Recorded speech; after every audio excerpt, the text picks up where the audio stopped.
तो देखते हैं यहाँ पे क्वेश्चन नंबर 13 में हमसे क्या पूछा गया है। How many terms of the AP, हमें यहाँ पे एपी गिवन है, must be taken so that their sum is 78।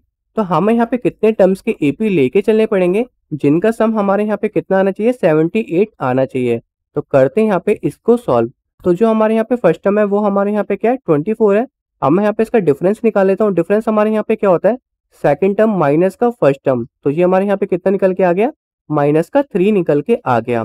और जो हमारे यहाँ पे सम ऑफ एन एपी है वो हमारे यहाँ पे कितना गिवन है, 78 गिवन है। इसी फॉर्मूले से हम यहाँ पे क्या करेंगे, एन की वैल्यू फाइंड आउट कर लेंगे जो कि हमें यहाँ पे निकालना है। तो करते हैं यहाँ पे इसको सॉल्व। तो इसका फॉर्मूला हमारे यहाँ पे क्या होगा, सम ऑफ एन एपी का equal to n upon 2, bracket में हमारे यहाँ पे क्या होगा 2a plus N minus 1 bracket में, और डिफरेंस से मल्टीप्लाई कर देंगे। तो जो यहाँ पे n की वैल्यू वो हमें यहाँ पे नहीं पता, जबकि जो हमारे यहाँ पे सम ऑफ एन एपी है वो हमें यहाँ पे 78 गिवन है। इक्वल टू यहाँ पे क्या होगा, n अपॉन 2 हो जाएगा। 2 मल्टीप्लाई फर्स्ट टाइम हमारे यहाँ पे क्या था, 24 था, प्लस n माइनस 1, डिफरेंस हमें यहाँ पे कितना गिवन है, -3 का गिवन है। इसको हम यहाँ पे फर्दर सॉल्व कर लेते हैं। तो मैं यहाँ पे क्या करूँगा, इसको 2 से मल्टीप्लाई कर दूंगा। तो 78 को 2 से करेंगे तो यहाँ पे कितना आ जाएगा, 156 आ जाएगा। इक्वल टू यहाँ पे कितना बचा है, n। 24 को 2 से करेंगे तो यहाँ पे कितना आ जाएगा, 48 आ जाएगा। उसके बाद -3 को यहाँ पे क्या करना है, n से करना है। तो यहाँ पे क्या होगा, -3 एंड -3 को 1 से करेंगे तो यहाँ पे कितना आ जाएगा, प्लस का 3 आ जाएगा। फर्दर सॉल्व कर लेते हैं। 156 इक्वल टू n, 48 को यहाँ पे 3 से प्लस करेंगे तो यहाँ पे कितना आ जाएगा, 51 माइनस का 3n आ जाएगा। अब यहाँ पे क्या करेंगे, n को अंदर मल्टीप्लाई कर देंगे। तो ये हमारे यहाँ पे क्या होगा, 51n माइनस का 3n स्क्वायर आ जाएगा। अब मैं यहाँ पे क्या करूंगा, ये जो यहाँ पे दोनों वैल्यू है इसको मैं यहाँ पे लेफ्ट साइड ले जाऊंगा। तो ये हमारे यहाँ पे क्या होगा, पॉजिटिव का 3n स्क्वायर हो जाएगा, माइनस का 51n हो जाएगा, और ये हमारे यहाँ पे क्या होगा, प्लस का 156 इक्वल टू 0।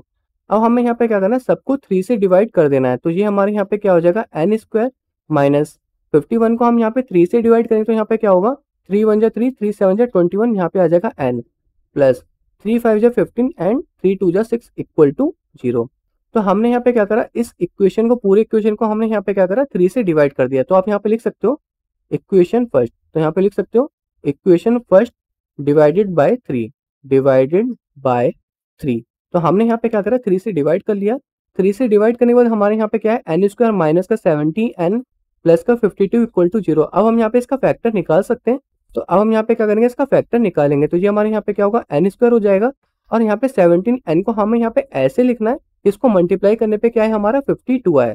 तो यहाँ पे हम क्या करेंगे, इसको यहाँ पे 4n माइनस का 30n, यहाँ पे क्या होगा, प्लस का 52 इक्वल टू 0। तो आप यहाँ पे देख सकते हो, अगर मैं यहाँ पे 13 को 4 से मल्टीप्लाई करूंगा तो हमारा आंसर कितना आएगा, 52 आएगा। तो हमने यहाँ पे इस तरीके से इसको अरेंज कर लेना है। इसके बाद हम यहाँ पे क्या करेंगे, कॉमन लेंगे। तो इसमें हमारे यहाँ पे क्या आ रहा है, कॉमन n माइनस का 4 कॉमन आएगा। उसके बाद यहाँ पे क्या कॉमन आएगा, हमारे यहाँ पे माइनस का 13 कॉमन आ जाएगा, और उसके बाद हम यहाँ पे ले सकते हैं n माइनस का 4 इक्वल टू 0। ये हमारे यहाँ पे क्या है, n माइनस का 4 इक्वल टू 0। तो एक तो हम यहाँ पे ये वाला कॉमन ले लेंगे, n माइनस का 13, ये हमारा n माइनस 13 आ जाएगा, और एक हमारे यहाँ पे क्या आ जाएगा, n माइनस 4 आ जाएगा इक्वल टू 0। तो इसके हमारे यहाँ पे दो आंसर आएंगे, एक तो हमारा n इक्वल टू 13 और एक हमारे यहाँ पे n इक्वल टू 4। तो अगर हम यहाँ पे कॉमन सेंस लगाए तो हमें यहाँ पे पता चल जाएगा कि अगर मैं यहाँ पे 4 टर्म को प्लस करूंगा तो उसका सम हमारे यहाँ पे कितना आ जाएगा, 78 आ जाएगा। तो इसका जो हमारे यहाँ पे फाइनल आंसर होगा वो हमारे यहाँ पे क्या होगा, 4 होगा। जिसमें आपको यहाँ पे नहीं पता चले कि यहाँ पे कितने टर्म प्लस करने पे हमारा आएगा, तो आप यहाँ पे नॉर्मल दो आंसर लिख सकते हैं, n equal to 13 and n equal to 4। इस कंडीशन में यहाँ पे हमें साफ साफ दिख रहा है कि जो हमारा आंसर सही होगा वो हमारे यहाँ पे क्या होगा, 4th टर्म सही होगा। तो यहाँ पे क्या होगा, n की वैल्यू 4 टर्म हम यहाँ पे लेंगे तो हमारा सम कितना निकल के आ जाएगा, 78 निकल के आ जाएगा।